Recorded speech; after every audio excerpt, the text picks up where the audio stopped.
We have Matthew John on. We're going to talk about how to alchemize your past life karma so you can fully experience ascension. So I'd love it if you would share how it is that you work with clients, what you tune into, and what breakthroughs people have by getting access and embodying this information. Yeah, so, as some people that know me from various places, they've seen me, I do a lot. For those of you who don't know me, let me introduce myself. I do a lot. We'll talk about a lot about the soul plan and the life plan today. So one of the things I've focused the majority of my research over the past decade plus is figuring out how souls plan out lifetimes, why souls plan out lifetimes, why souls plan to have certain lessons set into a lifetime, how astrology plays into that. So much of the work that I do with clients is really answering the question, why? Why did this happen? Why am I going through this? Why is my relationship with this person like this? So much of our learning happens via the portal of relationships, for example. So I really help people to understand why. And then, of course, I'm also a healer. And so much of the work I do is transmitting frequencies and codes, is calling on and working with different angels, archangels, ascended masters, specific groups of angels to actually do some real deep, not just cleansing, but some real deep healing with people. And there's also a lot of things I do, like medical intuitive readings and starseed readings and all that. But I'm kind of a jack of all trades. And it's wonderful. And again, it's so wonderful to receive it when you transmit it. Again, when I had my personal session, it was so expansive. It took me into places that really allowed, I would say, soul integration to come in, because that information is like, once you become even more aware, it's like you open up the doorway and those aspects, those disassociated parts have the opportunity to re-engage with us. And we get to gather strength that way, really gather the wholeness of who we are.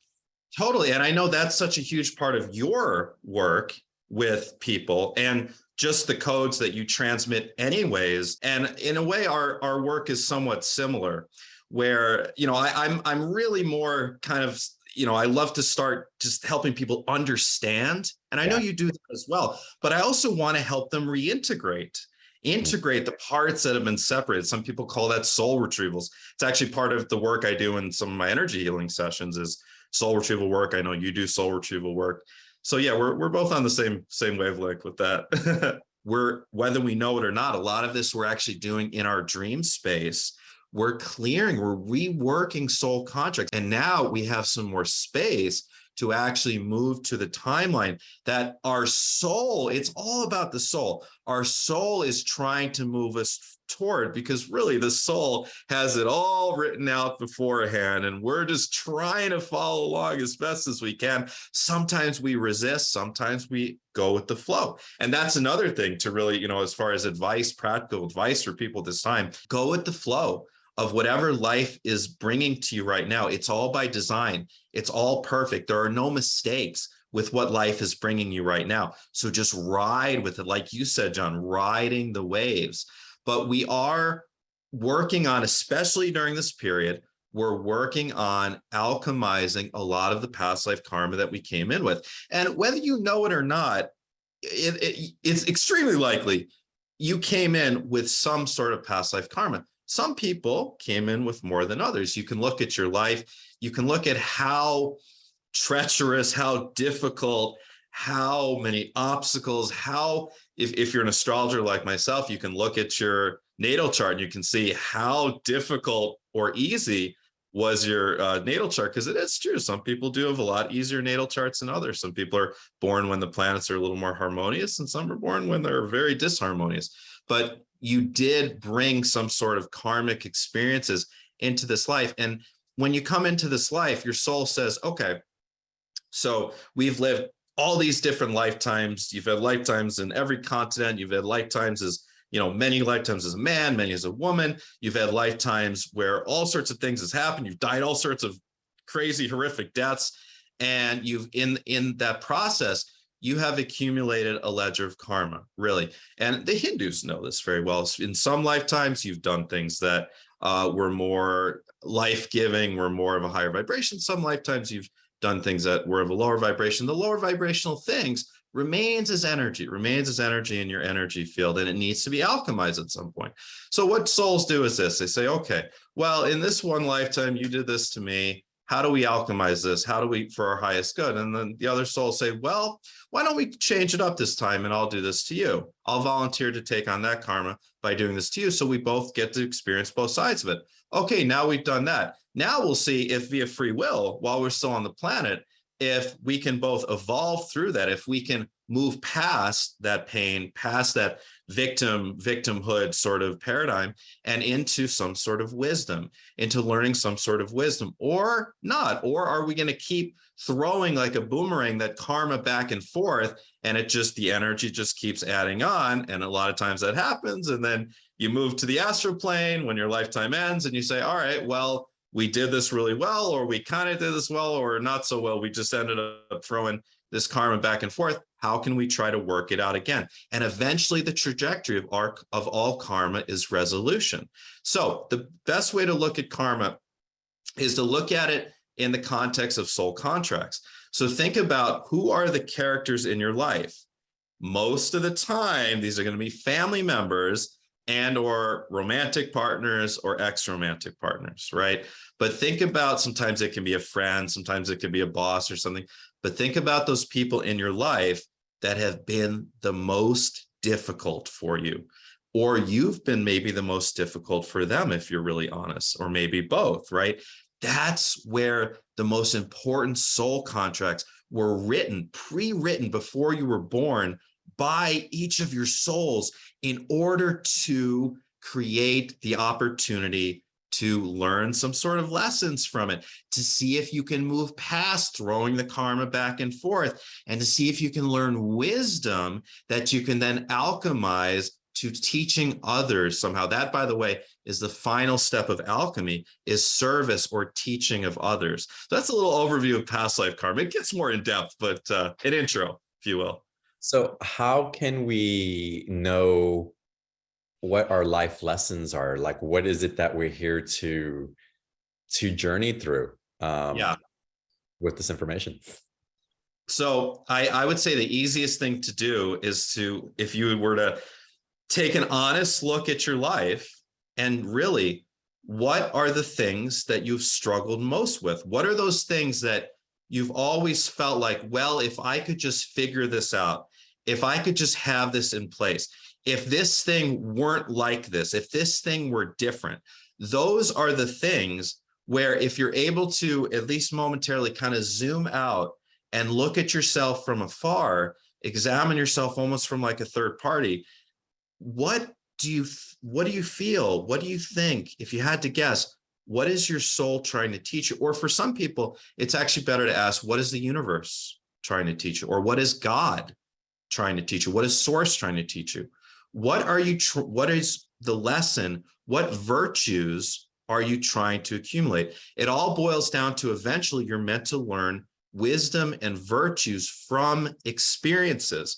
So your lessons are there. So for example, a lot of people, I was just working with someone today on this. There's a lot of people that find themselves in relationships that aren't serving them anymore. A lot of women, especially, I found over the past couple of years, they're in marriages, they're in long-term relationships where they're being constantly drained, where their lower chakras, their solar plexus especially, is very shrunk because they feel disempowered in the relationship. They're having to fit into a box. Maybe they're told that they can't do this, they can't do that.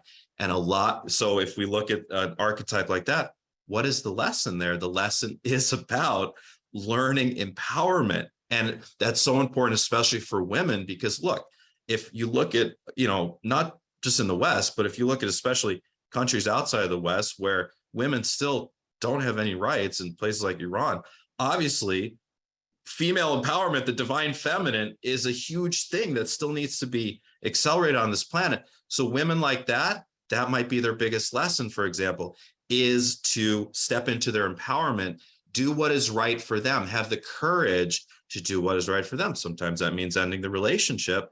And by doing that, they then have accumulated the wisdom, and not just the wisdom, but the energetic contribution.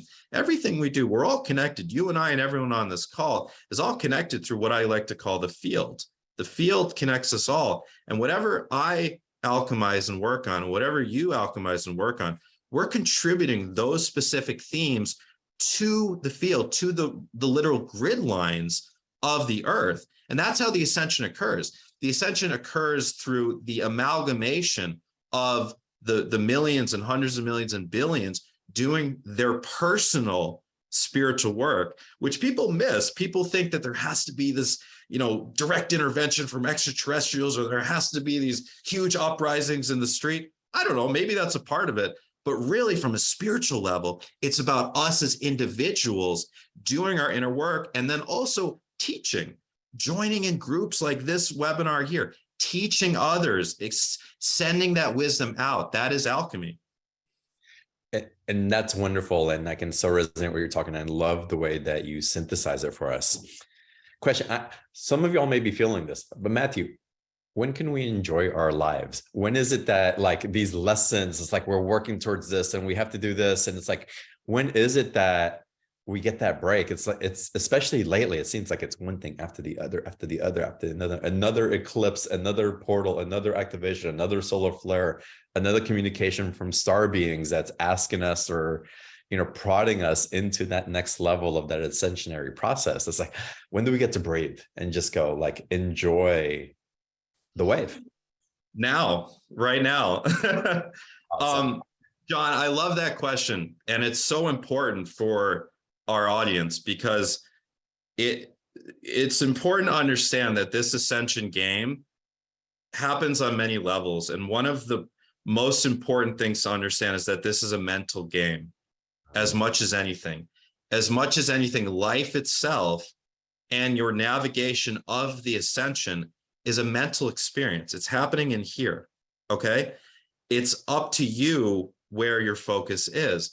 And ironically, when people over-focus on, okay, like you said, this eclipse, this portal, this channeling, these predictions about this happening and this happening and this happening, and then you find yourself on this Ferris wheel of never-ending attempting to fix stuff inside and never-ending trying to either ride with or avoid energies. I was talking to one of my best friends last night about this exact thing, and I reminded him to just be human.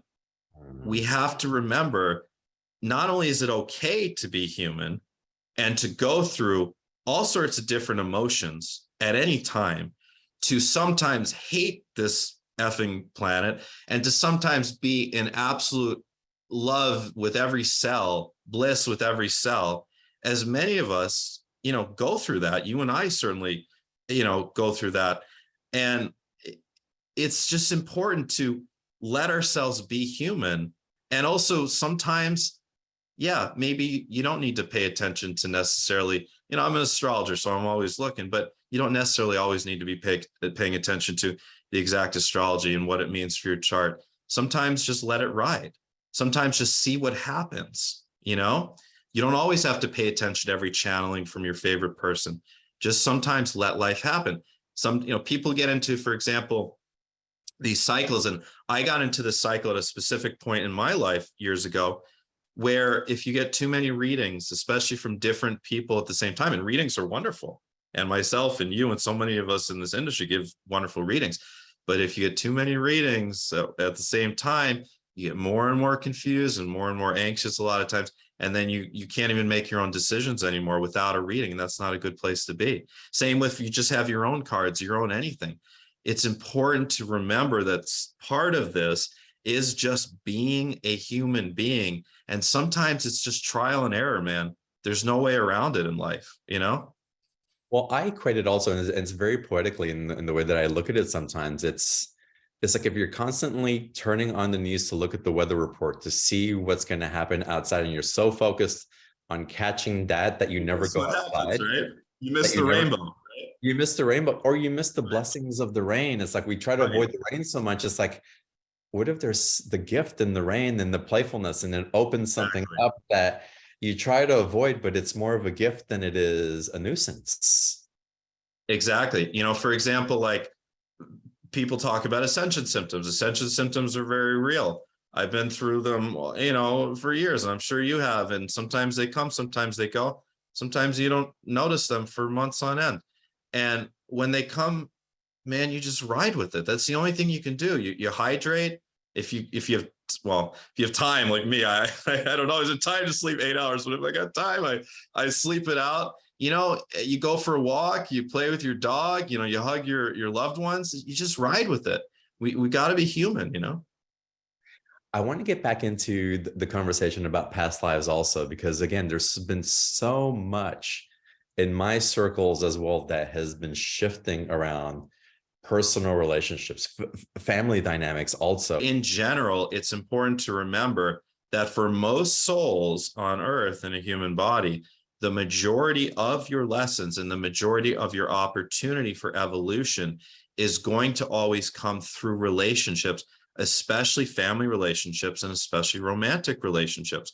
And when it comes to things like ancestral karma, we are a product of our parents. We are a product of our genetics. As much as we are souls that are infinite, we are also coming into a body that has a specific genetic sequence that created it, has a specific genetic sequence that is responding to stimuli that is going to create disease or lack of disease. It, creates how our face looks and our body type and our height and everything, right?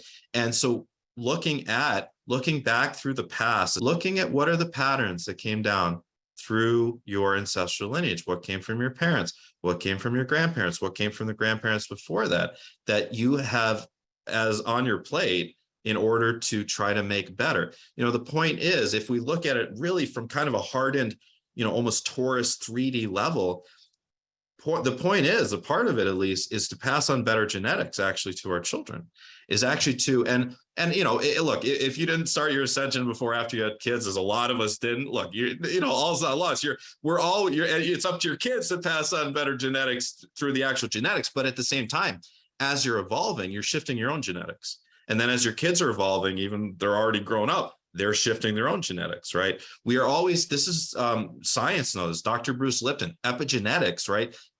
Things, we can shift our own genetics through the changing our beliefs, especially our subconscious beliefs, through changing the way that we look at life, look at the world. So, to make this practical is like, okay, looking back at your grandparents, like, my grandparents were immigrants, to Ellis Island, and them and all the immigrants that lived in high rises in Brooklyn, they didn't trust the government. They didn't trust banks. They were very paranoid. Like my grandparents literally hid their money in mattresses because they didn't trust anyone. And they were very, stingy with money because they didn't trust anyone. And they had this fear around starvation because they literally came through Ellis Island from countries that were going through starvation. A lot of people have that, as Americans, we're a melting pot. A lot of us have that in our genetic lineage. But you think about, okay, what is those patterns that I see with my parents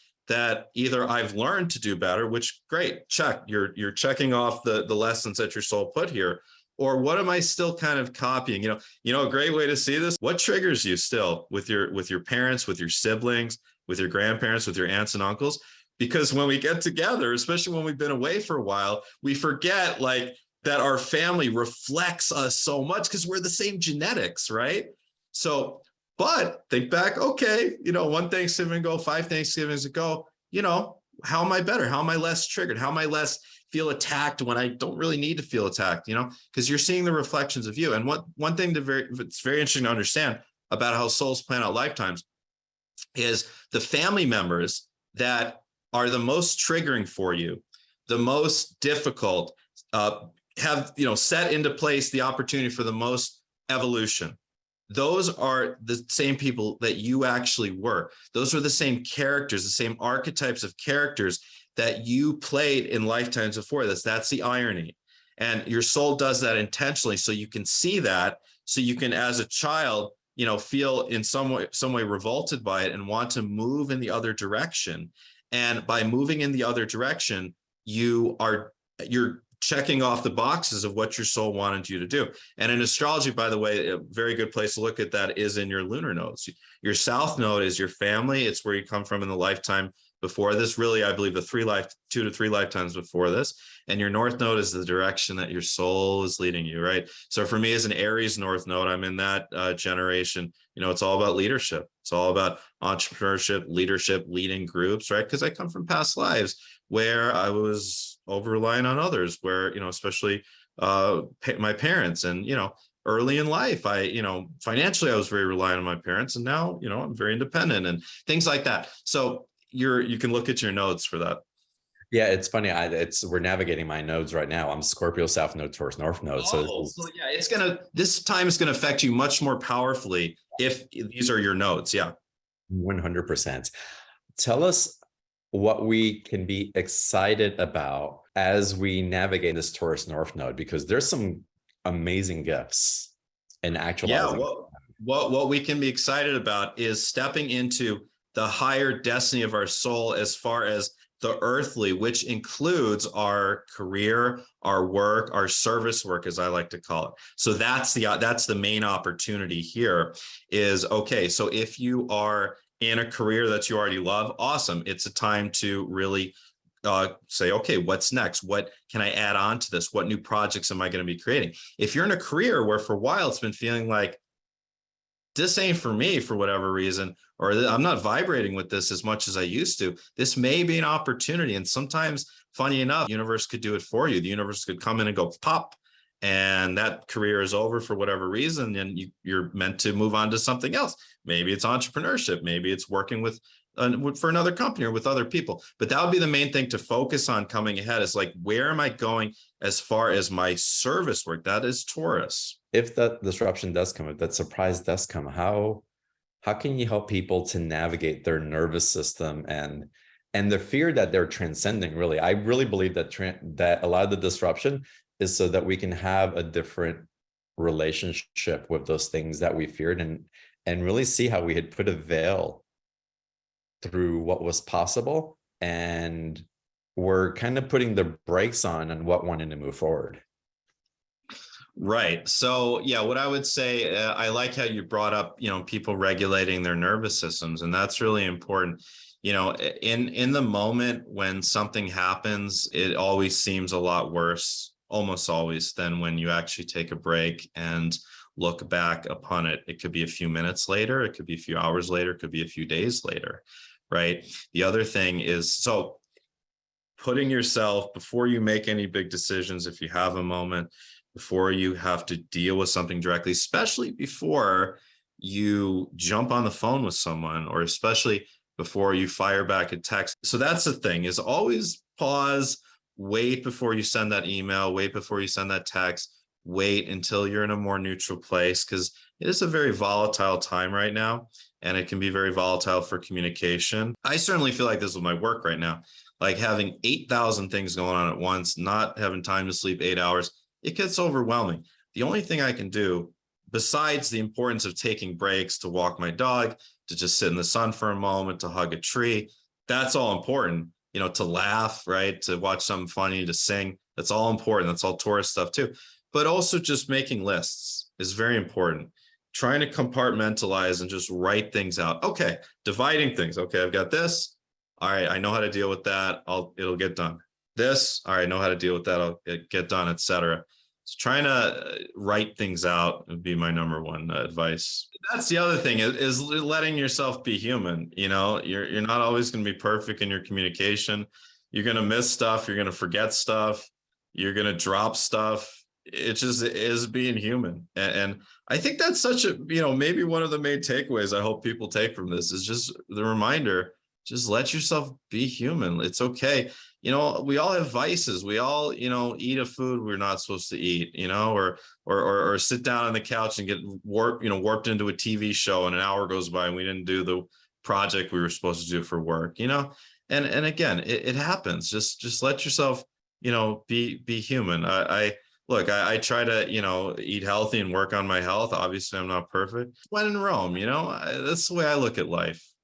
Whatever ways that, it sounds kind of dark, but whatever ways our souls decide to give us that experience of trauma, there's always lessons in things like learning to meditate or regulate the nervous system, or learning to connect to ground, to connect with nature, learning to relax, right? People don't find meditation because they're happy. They find meditation because they're miserable. Anything you find in the process of trying to abate your misery, as long as it's not something that's an addiction, is going to be such a valuable thing that you wouldn't have found otherwise. You know, think about the possibilities. Where do you want to go? And why do you have to wait years longer? Why?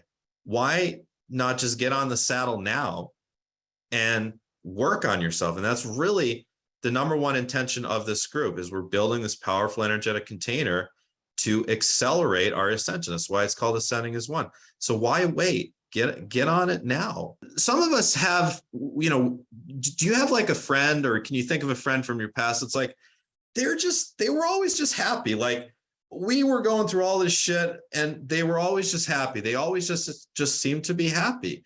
And some people, there is the rare soul contract where people come and they're supposed to model just fun and happiness to the rest of the world, because without that, we would think that this is like a prison and there's no exit, right? But for some people, it's very important that your soul has that. In a lot of times, it's in the latter, you know, the second half of your life, or the third of your life, you know, to just really embody that joy. And with that, it's like you have the power to just paint your own canvas and be like, okay, well, if I want this relationship, the energy's there. Think of it like this. Is the energy here? Is there positive energy here? If yes, why not? Yes. Is the energy here for this play or the singing group or this job or this whatever it is, you know? Yes, go for it. Is there a soul contract for the collective? And what can you tell us about it? Wow, that's a great question. My belief, my understanding of that is that there's a collective unconscious mind. And the collective unconscious mind, we could say it's almost like the soul of the collective of humanity. And there's no doubt that the soul of the collective of humanity is trying to push humanity as a whole towards evolution, towards self-empowerment, taking back our power as human beings, taking back our solar plexus, taking back our sacral, taking back our root, feeling safe in this, you know, being our planet, taking back our planet, essentially. How do we get there as a human race? What twists and turns and bumpy rides and what curveballs does Uranus or does whoever throw at us? That's the question. But I think that no matter what, it will be some sort of bumpy ride. What's important to remember is that you, independent of what's going on at any time in the outside world, as long as you have your basic needs met, as long as you're not in a physically dangerous situation, you have the capacity, the ability to create your little bubble. So I always like to remind people to retreat that focus. And it's not a fearful thing. It's actually a very self-empowering thing to say, this is my bubble, my aura, my family, my house, my friends group, my town, my work, whatever those bubbles are for you. And through that, you can create whatever in your life. The law of attraction is something that is always available no matter what, despite what's going on in the outside world. As long as you're in a place of safety, the law of attraction is never actually suspended. So you do have the ability to create whatever. So always being creative and just remembering that when we're not being creative, we're stagnating. Signs of stagnation or depression, you know, depression, feeling disempowered, feeling like, you know, we can't move, we're stuck in the mud, feeling like there's all these forces against us. And sometimes, you know, you might have physical issues, you might be literally in a difficult situation. But what happens is when you're in a state of stagnation energetically, it compounds and you just feel more and more stuck.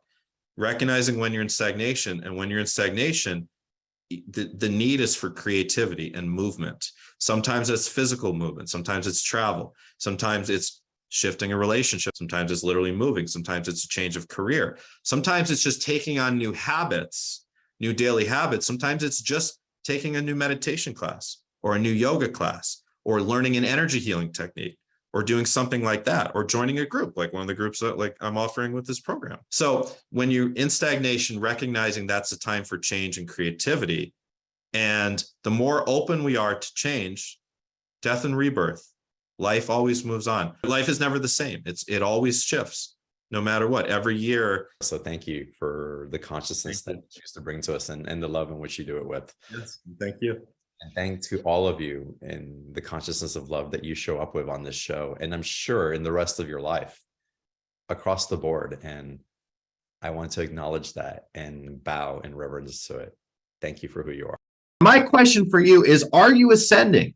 How do you know if you're ascending? Well, my mission on this planet is to make it as easy as possible for people like you to understand the ascension process and to learn the knowledge, wisdom, and tools that I've accumulated over 14 plus years of being on this path. So I want to introduce you now to my signature group ascension mentorship program called Ascending as One. It is on this program that we are seeing the most miraculous healings and transformations from people just like you that have taken the step to join our group, whether you're on the live calls on Sundays or watching the recordings on your own time, and to ascend with us. That's why it's called Ascending as One. The whole point is we come together as a group. Me, Matthew John, I'm here teaching you the tools, wisdom, and knowledge for transformation, and we're doing healing work on the calls. So let's check out the details, and you can check out this page along with me. Go to the description box below, and the link is there, or go to my website. It's youaredivinehuman.org.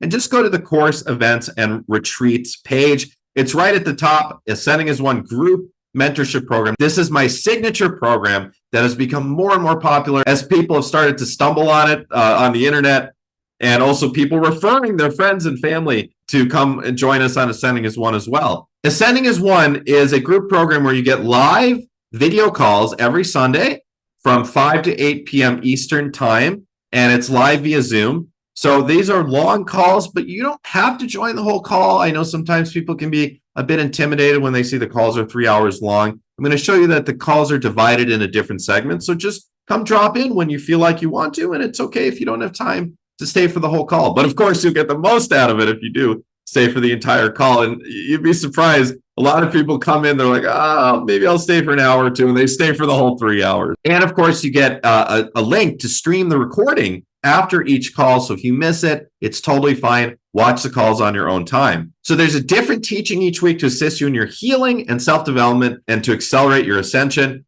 We do group healing meditations, group EFT tapping each week. If you're not sure what EFT tapping is, EFT is short for the emotional freedom technique. I'm a very experienced emotional freedom technique practitioner. In fact, I teach people how to create their own EFT tapping sequences. And in fact, that's one of our upcoming calls in 2023. So if you've ever seen anyone on the internet doing this sort of stuff, that's what tapping is. It's one of the most direct ways to communicate with your nervous system, with your subconscious mind, and to make the positive transformational changes that will actually stick. So that's why we do EFT tapping each week. And also it feels great. So that's why we do the EFT tapping each week. We do a weekly astrology update. Actually, I start each call with the weekly astrology update. Some of you might have found me because you've been listening to my new and full moon podcast for years on the Higher Self channel on YouTube, or you found me on Spotify or Apple Podcasts, and you enjoy my astrology podcast. Well, on these Ascending as One calls, we go a step further, because I'm not just talking about the new and the full moons. I'm going over the specific planetary astrology, the specific aspects that the planets and objects are making in the sky each day of the week. And the great thing is after joining the call, you can download the notes. It has all the configurations for the week to come, and it shows you, how to plan out your week, which days are good to do this and which days are not good to do this. Which days should you avoid other people and which days are great to, get out and network and be social and advance forward in your career. So it's super helpful to help you plan your life. And also, I talk about how it affects you as a group. It's going to affect, Scorpios more this way and Leos more this way, et cetera. And also, I do live readings at the end of each call, so I can dig into your natal chart. I can do tarot readings for you. There's a lot of interaction with me on these calls. And also, you can ask me any questions at all that you want. When we do the Syrian channeling for VIP members only, I channel through a group of 5 Syrian extraterrestrial beings. You can ask these Syrian beings anything that you want if you're on the VIP calls. It is a group. You're going to make friends from around the world. We have a Telegram group where people post every single day. I post every single day, and we cultivate just this high vibe in the Telegram group and help each other along in between each class, because I also give suggested little things to work on in between each class that will help solidify the knowledge and the healing that we cultivated in the previous call. So we encourage each other with that in the Telegram group. So tier 2 gets you 3 group calls per month, usually on Sundays, 1 free course per month, 10% off private sessions with me, full-length private sessions, 5% off my packages, courses, retreats, and psychic development training. And you can see these are the prices for monthly memberships, 3-month commitment, 6-month, and 12. And you can see the savings that you get. VIP, which I highly recommend because it gives you access to 4 group calls per month, including that bonus 4th call where we do the astrology, we do the tapping, we have a topic for the week, but also I open myself up as a trance channel, and I channel a group of 5 Syrian extraterrestrial beings, which is super exciting. And they have so much incredible wisdom to share. And right now, this is the only way that you can get access to those channeling sessions is through Ascending as One VIP. I don't post those channeling sessions anywhere else. You get 3 free courses per month with a VIP, and these are recorded courses. A 20-minute private reading with me where you can ask me absolutely anything. Anything's on the table during these 20-minute calls, and I work very fast, very efficiently. You'd be surprised how much I can tell you in just 20 minutes. And the great thing about the 20-minute calls is you don't have to wait. You get the 20-minute call in the month that you're signed up for. So if you sign up for July, you will have that reading with me during the month of July. I guarantee it. There's also bonuses if you stay on for 3, 6, or 12 months, merchandise bonuses, a free chakra scan. These are the prices for the monthly VIP membership, and it starts at just $144 for 1 month. And if you purchase multiple months, you're going to save more. So I want to read what Renee wrote about Ascending as One. She said, one of the things I love most is that Matthew is a multifaceted healer. He can tap into his connection with his guides and intuition and use tools such as astrology and tarot to help me see a clear path to what is available. He has also helped me with my business and health issues. I highly recommend the Ascending as One program, as you will be guided and supported the whole way through your ascension journey. Thank you, Renee. I'm loving having Renee from Australia in the group. Let me read you what Jennifer wrote. Jennifer said, I seriously love these Ascending as One calls. I spent a few years trying to do it on my own, and I just didn't get it until this group. Thank you. And Jennifer is awesome. She's so much fun to have in the group. And let me tell you what Thea said. Thea said, thank you, Matthew. I just listened to this replay, and I've been an Ascending as One member for 7 months, which I highly recommend. There's always something new to discover whenever I listen to Matthew speak. And that's one of the best things about Ascending as One is I'm teaching a new topic each week. It will be a long time before I recycle any topics in Ascending as One. So you're always learning something new. So this is the upcoming schedule, okay? We have in July, Healing Your Feminine and Mother Wounds, Dream Interpretation, Crystals 101, Grid Lines and Astrocartography, plus Syrian Channeling. August, we have the real Law of Attraction, Healing Your Masculine and Father Wounds, and Crafting Your Own EFT Emotional Freedom Technique sequences, plus Syrian Channeling and Intro to Numerology. If you have any questions about Ascending as One, please let me know. Email me at youaredivinehuman@gmail.com, or my email is in the description box below. Or if you're on my website, just go to the More page and click on Contact Me like that, and fill out that form there. And also, if you're ready to jump in, which I hope you are, you can just fill out this form here on the Courses, Events, and Retreats page, and I will get you all registered. All right, everyone. So if you're ready to ascend as one with us as a group, trust me, you're not going to regret it. You're going to learn so much from this group, and you are going to grow, evolve, and heal. So join in on Ascending as One. Again, all the details are below. Hope to see you on a call soon or in a private session. So this has been Matthew John. Namaste.